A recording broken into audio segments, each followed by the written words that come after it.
Our story starts here in the mountains of Michoacan in western Mexico in mid-February.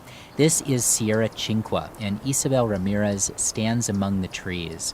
Her orange outfit matches the monarch butterflies surrounding her. You can tell from her voice that she's a butterfly lover. They are beautiful. It's impossible not to be attracted by monarch butterflies.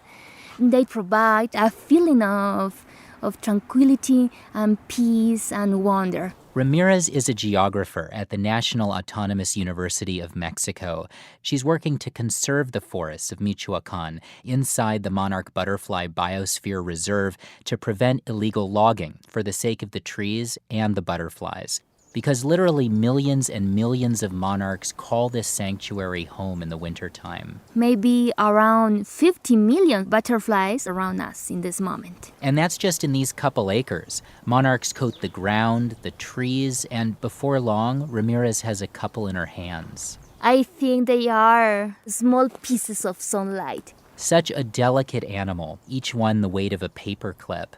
Now, as we approach the end of February, the peaks of Michoacan start warming up, and the butterflies feel it. Sometimes a whole colony will pick up and settle back down together, literally moving from one location on the mountaintop to another. And by the middle of March, it's time for the monarchs to begin one of the most epic journeys in the animal kingdom. Their incredible migration is unparalleled. Karen Oberhauser has studied monarchs for 25 years. She's a biologist at the University of Minnesota. Now, to follow the monarch migration, we're going to fly along with the butterflies. And be sure to watch the timeline in the upper left. Okay, cue the epic journey music.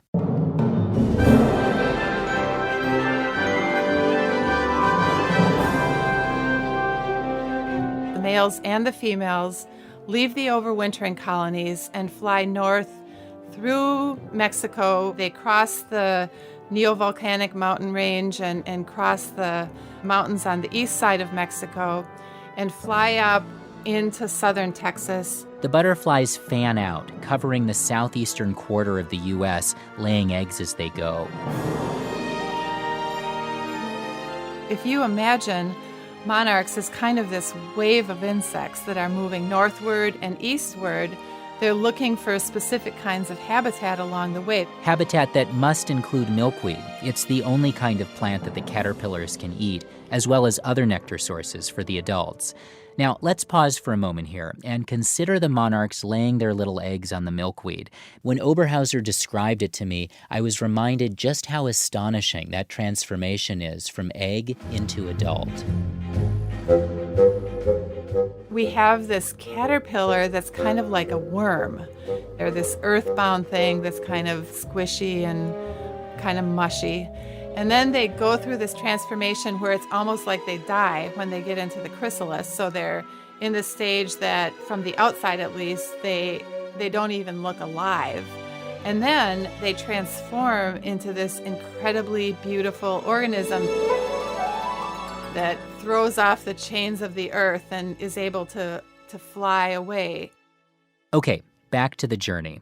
The butterflies from Mexico live no more than a month after leaving their overwintering mountaintops and laying their eggs. And so it's this next generation, born in the southeastern U.S. in what's called their spring range, that pick up the next chapter of the migration, which goes northward into what we call their summer breeding range. So this is everything kind of from a line through the middle of the United States up into southern Canada. The migration is filled with peril. Butterfly eggs are gobbled down by ants and spiders and wasps. Most animals avoid eating the adult monarchs because they taste bad, but there are a couple types of birds that do find them palatable: the black-headed grosbeak and the black-backed oriole. Then there's bad weather. A drought or a really bad storm can decimate the monarch numbers. But perhaps the biggest threat on their journey these days is habitat destruction. And that habitat consists of milkweed. The middle of the United States used to be one big prairie, and all of that land was suitable habitat. We now have a patchwork of cities and agricultural fields broken up by completely inappropriate habitat, which would be things like roads and parking lots. Oberhauser told me that cities aren't necessarily bad for monarchs. Take Minneapolis, where residents have planted milkweed and other butterfly-friendly plants in parks, lawns, and gardens. Still, a city means a lot less monarch habitat than before. Agricultural fields used to be okay, with lots of milkweed mingling with the crops. But now, in this age of genetically modified corn and soybeans, farmers spray their fields with herbicides that wipe out the milkweed. All this disrupted habitat makes the going much tougher for the monarchs, and over the last few years, their numbers are down. But there are still many butterflies that do make it, that find milkweed, and that lay more eggs. They go through 2 or 3 more generations in the northern part of their range, breeding, laying eggs, finding milkweed plants, and then after about August 15th, the butterflies fly south again to the overwintering sites in Mexico. Yeah, it's incredible. No one butterfly completes the whole journey, and for those of you keeping score, it takes up to 4 generations to finish the full migration, to leave Mexico and to get back again. Now, that's just one part of the story told from the butterfly's point of view. But over the course of their journey, those butterflies come in contact with a kind of human army. Thousands of citizen scientists, everyday people allowing us to get to know these monarchs better and help them out along their way. So let's rewind the clock to September, once the butterflies have begun flying south again. We're going to zoom in here on Cape May, New Jersey, where Mark Garland is a naturalist. We get an abnormal number of monarchs here because we're the very southern tip of New Jersey, and the land is literally tapering like a funnel. And as these butterflies migrate, they're much more comfortable over land than water, so they stay over land and get funneled down into Cape May proper. Literally, when there's a lot of monarchs around, they're everywhere. We laugh. Sometimes you feel like you're inside an orange snow globe. But Garland doesn't just watch the monarchs, he tags them. It's part of a citizen science project run out of the University of Kansas called Monarch Watch. The tagging involves small adhesive stickers that are put on the wings of a monarch butterfly. The size of the sticker is about the same as your little fingernail. By the time you catch it, put the sticker on and let it go. It's 30 seconds if you're good, if you've been doing it a long time. That's Garland's wife, Paige Cunningham. She's a naturalist and educator, and she told me that before she lets the butterflies go, she whispers to them.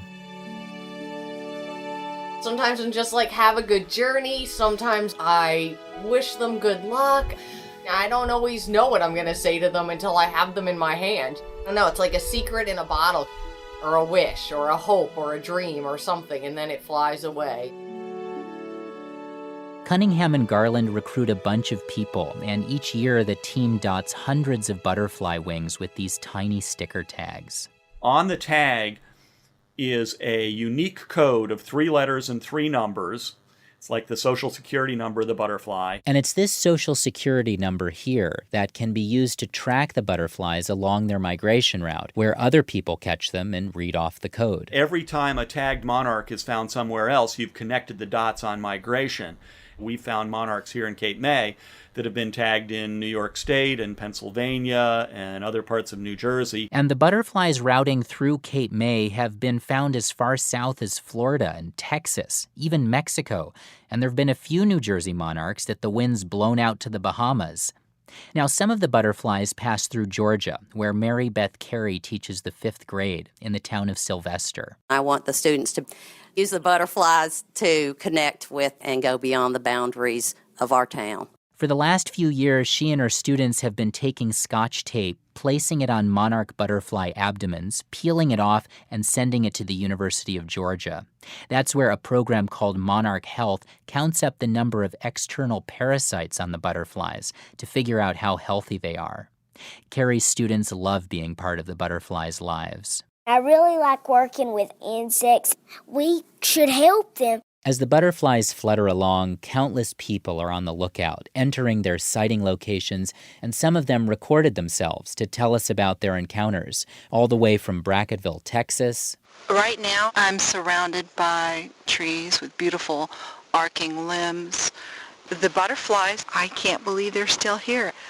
I'm so excited. To Vermont, where the state butterfly is the monarch. When I was little, my mom would buy me the Grow a Monarch Butterfly kit, and we would watch them in our house until they grew up, and then we would set them free. To Wisconsin. Butterflies are beautiful and they are wonderful. To North Carolina. I've been watching monarchs all my life. My wife came up with the theme of monarchs for our wedding. On our custom-made cake topper, the bride and groom chased a monarch hand in hand with the groom holding a butterfly net. You get the idea. Monarch butterfly lovers are everywhere. So let's return to the end of the monarch journey one more time.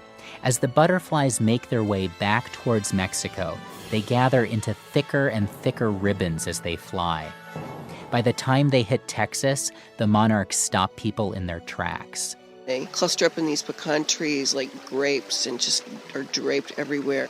As you walk down the river trail, they just erupt in these butterfly clouds of orange. My house looks out onto the sunset in Mexico, seeing hundreds of thousands of monarchs almost flowing like a river through the sky. That river flows back into Mexico, winding around the mountaintops to settle down for another winter. It's a river of orange sunshine that graces the people it passes, and many of those people reach out to touch that river and to hold, if even for a moment, a single butterfly in their hands.